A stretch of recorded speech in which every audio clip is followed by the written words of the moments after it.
back in October of 2006, the college Republicans at SFSU held an anti-terrorism protest, as part of which they drew copies of the Hamas and Hezbollah flags on pieces of paper and stepped on them. What we decided to do was have what we called an anti-terrorism rally.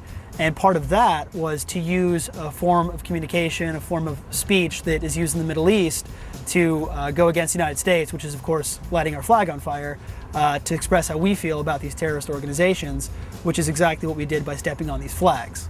Then what transpired from there is some Muslim students decided that they were going to take issue with this, predominantly because the name of God is inscribed on the flags. And the university actually put the college Republicans on trial within the university for this act of stepping on these flags.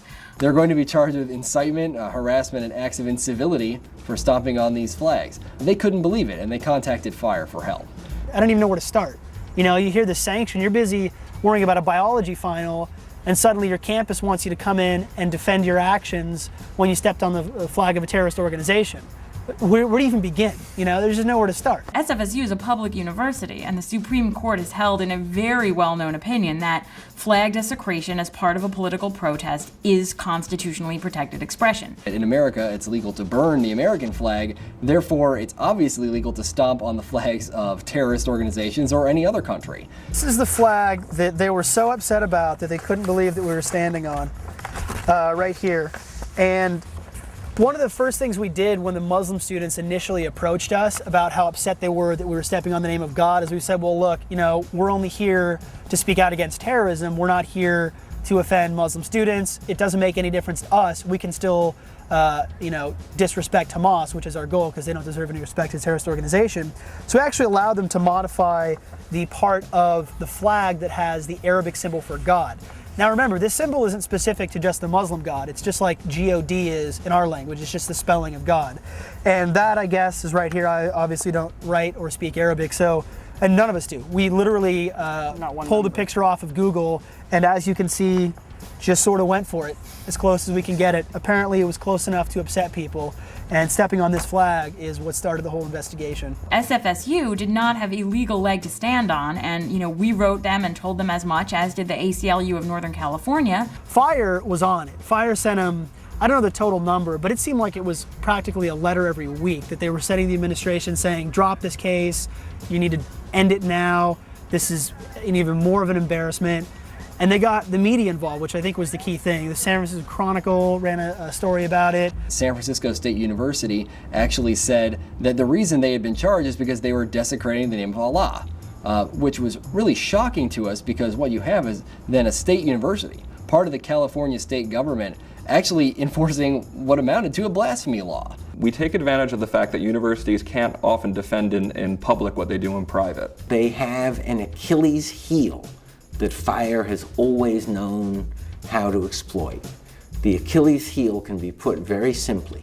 They cannot say and they cannot defend in public what they actually believe and what they actually do. You couldn't ask for an opponent, however powerful, with a more inviting vulnerability. We send universities a letter. We tell them what our understanding of the facts is, ask them to correct our understanding of the facts if we got them wrong. We give them an explanation of what the law is and how it protects free speech, what the principles are and how they protect free speech, and a little bit of a preview of how this case might actually look if we were to take it to the press. Now, I think we're doing universities a favor when we do this. We're giving them a chance to undo what they've done wrong. And when universities quickly undo what they've done wrong, we're quite nice to them. We do victory press releases where we commend the university for their quick action.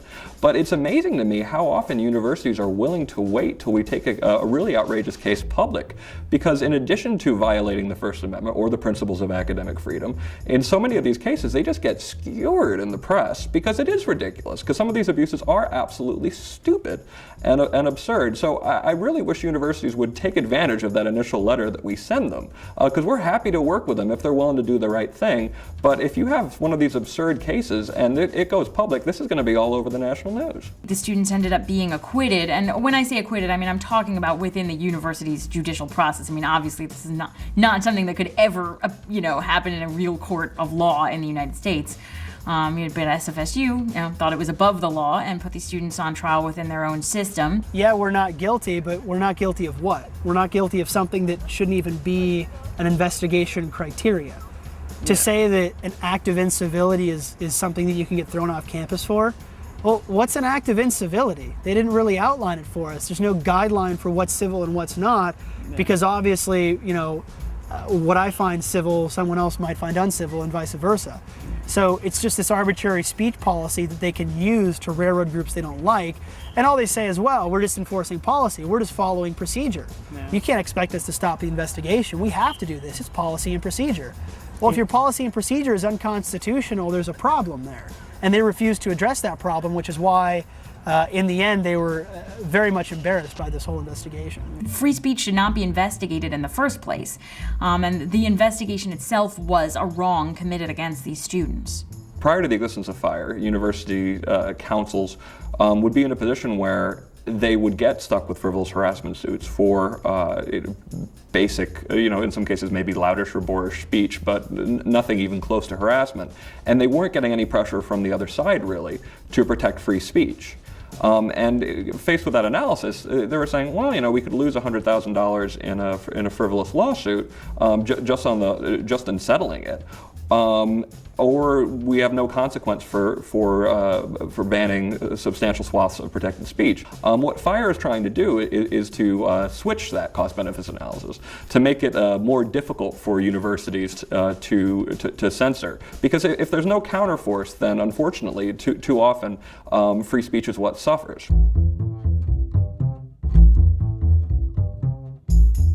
The way to get in touch with FIRE is to submit a case on our website. There's a big button right at the top of it that says Submit a Case, and we ask you to summarize the case, and we will get back to you as quickly as we can and ask for additional documentation. The best favor they can do themselves is document it to the best of their ability.